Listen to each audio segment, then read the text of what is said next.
Former Democrat Tulsi Gabbard noted that as well. She's endorsed Donald Trump. She told the National Guard Association of the US, of which she is a veteran, that Trump understands better than Kamala Harris the grave responsibility of the office. And she also explained a little bit about why, after 20 years in the Democrats, she is now backing Donald Trump.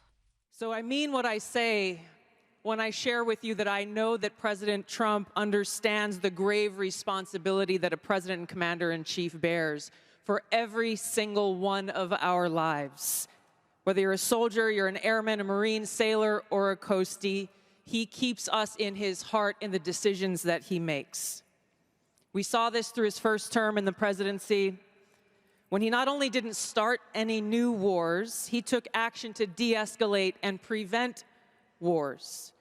He exercised the courage that we expect from our commander-in-chief in exhausting all measures of diplomacy, having the courage to meet with adversaries, dictators, allies, and partners alike in the pursuit of peace, seeing war as a last resort. The truth is, as we head towards our decision as a country in November, the same cannot be said about Kamala Harris. In fact, the opposite is true, and we're living through this reality today as this administration has us facing multiple wars on multiple fronts and regions around the world, and closer to the brink of nuclear war than we ever have been before. This is one of the main reasons why I'm committed to doing all that I can to send President Trump back to the White House, where he can once again serve us as our commander-in-chief.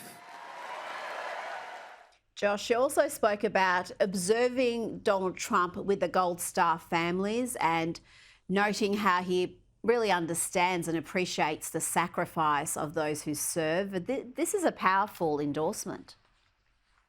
Extraordinarily powerful. I mean, it's probably important to remind the viewers here, Tulsi Gabbard ran for president of the United States as a Democrat just 4 years ago. I mean, she was in that very crowded primary, the primary that Joe Biden ultimately won, the primary, by the way, in which Kamala Harris did not get a single primary delegate because she was out well before the first votes were cast. But, this is consecutive weekdays, Rita.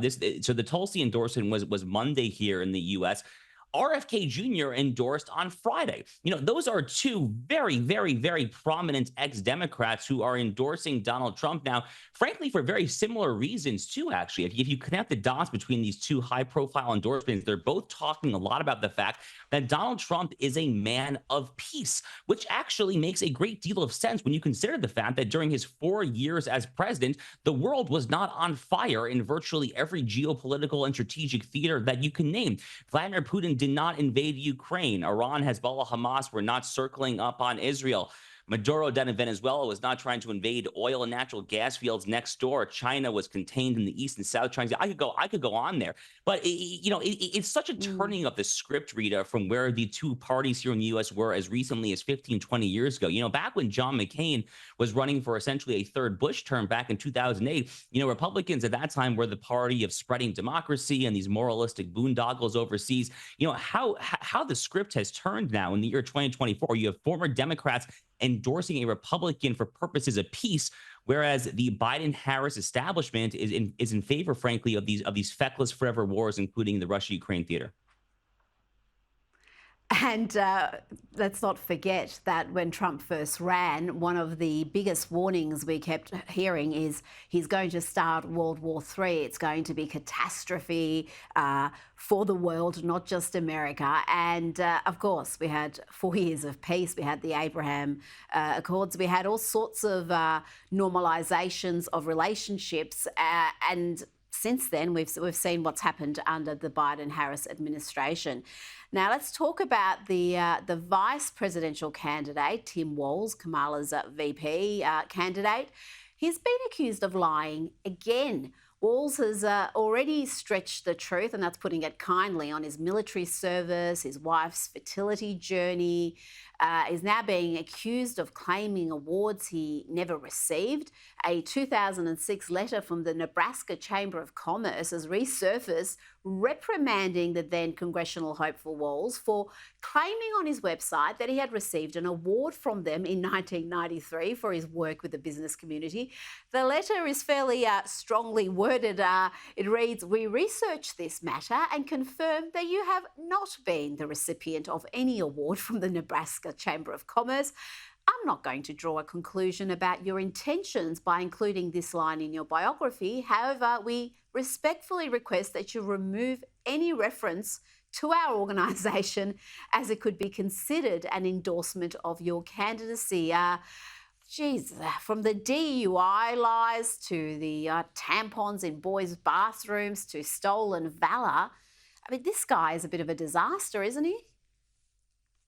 Yeah, he really is. And, when you consider how Tim Walz progressed, I guess would be a polite way of putting it. I guess Barack Obama would call it evolved. When you look at Tim Walz's evolution from when he was a congressman representing Minnesota to his time as governor, you see how dishonest this man is. And I say that because when Tim Walz first ran for Congress, it was back in 2006, which was a difficult cycle for many Democrats, and he was running actually in a Republican-leaning district. He actually took many right-of-center positions. He stood for relative fiscal sanity, actually. I mean, this is the guy who now is saying that one person's socialism is another person's neighborliness. Back then, he was preaching fiscal sanity. He actually even garnered an NRA endorsement. He was a defender of the Second Amendment, of your right to keep and bear arms. He spoke at AIPAC conferences. He was a reliable supporter of U.S.-Israel relations. I mean, I could go down the line here. But then when he got into the governor's mansion in Minnesota, everything changed. He became the single greatest banner of the flames, frankly, of the George Floyd riots of 2020. I mean, those riots started in his own backyard. He abetted them. He set up a COVID snitch hotline to rat out your neighbors if you were so much as congregating outside there. I mean, the guy just went from a centrist Democrat to a hard laugh socialist loonbag. And the fact that he was so dishonest, I guess, in retrospect, when he was representing Minnesota in Congress for 12 years. I mean, you look here at these statements from the Nebraska Chamber of Commerce, it kind of all makes sense. But, Rita, hearing that quote there, and it's a rather funny quote, actually, from the Nebraska Chamber of Commerce, here in the United States, I guess the equivalent expression of what they're trying to say, at least in the southern U.S., would be "bless your heart," which is a very, shall we say, kind way of giving someone the middle finger. Yes, it sounds polite, but it's not. Now, Trump may have got the endorsements of Robert F. Kennedy and Tulsi Gabbard, but I think the most powerful endorsement he has in recent days is this, because many establishment Republican figures, the Rhinos as they're known, Republicans in name only, are throwing their support behind Kamala Harris. There's around 200 former staffers of President George Bush, George W. Bush, and Senator John McCain and Mitt Romney backing Kamala. And I think this is wonderful news for the Trump campaign. I wouldn't be surprised if this makes his next ad.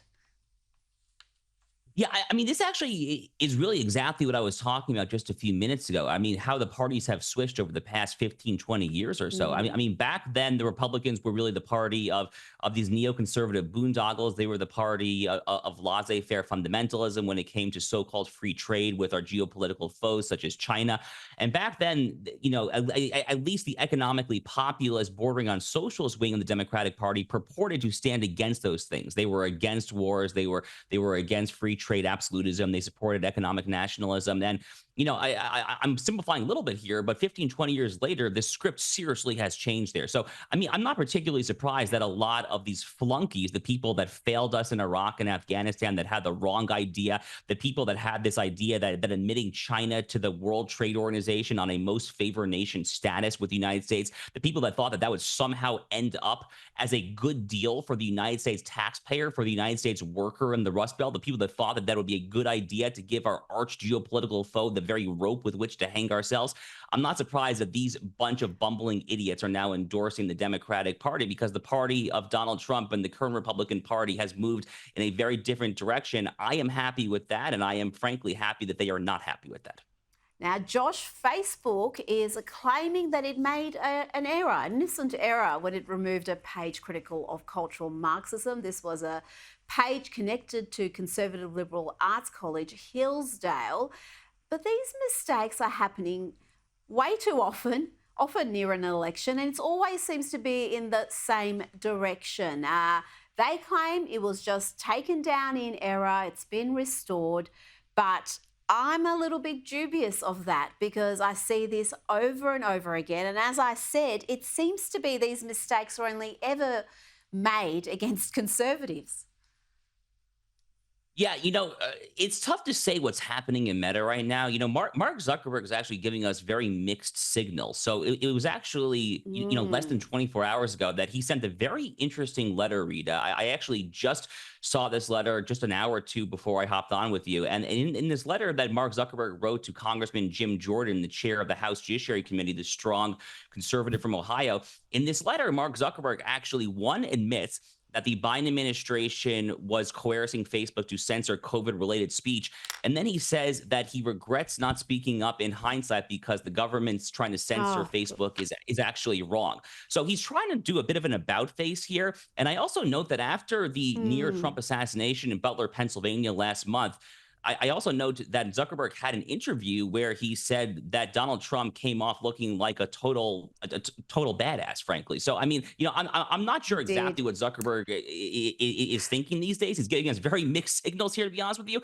What I do know is that I have long been of the opinion that we need something closely approximating common carrier regulation, the same way that your cell phone is regulated and you can't censor on the basis of content there. That is the way it should be for the social media platforms as well. And I think that's precisely what he's terrified of, and why he can read polls as well as the next person, despite Kamala's resurgence. I think he's expecting a second Trump term, and he's trying to win back favour, to memory hold the fact that he personally donated, 450 million of his own money to fortify the last election. And to me, it's just all too little too late. It's too late now to come out and talk about how Meta was coerced to censor particular opinions or individuals. And I think he's particularly terrified of J.D. Vance, because this seems to be a passion project for him, tackling big tech and the almost virtual monopoly some of these organisations enjoy. Josh Hammer, always a pleasure. Thank you so much for your time this evening. Thanks for having me.